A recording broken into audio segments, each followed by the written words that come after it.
Hello everyone, mabuhay and welcome back to my channel today guys. I'm here. As you can see, I'm just waiting for service and I think there's no one will be go right there. And if there's someone right going there, I'm gonna ride on. And you know what I'm gonna do there? I'm gonna do editing. I'm gonna do edits for my future cell phone. Yes.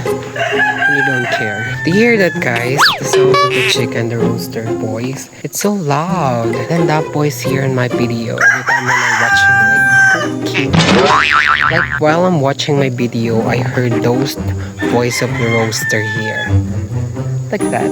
I just wanna kick their head and I wanna break their to stop shouting like that, yelling it like that. I think I'm not sure if they are yelling at. I think that is normal. I realized to myself every time when I'm watching my video while I'm speaking English, there's something wrong. You know what is it? English can make me maarte like that. When I speak like, oh my god, if there's someone gonna watch my video, they will think that I'm maarte.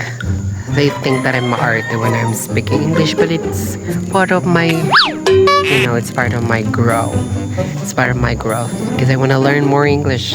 I need to be confident to speak English. That's why I want to speak it, not just to hide it. There's a lot of, there's a lot of people, they can understand English, but they didn't come out those knowledge that they learned. But you should have to say it. You don't need to hide it. You know, guys, as you can see, look at the view. The beautiful trees. This is actually the tree of mango. And yeah, I'm waiting here under this tree because this plant is actually you will feel the coldness of wind. Oh my gosh, nasa labas na ako nito pero medyo fresh ako ng unti. Just a little bit fresh, guys. I didn't say that I'm totally pure, but I just want to say that. Sure.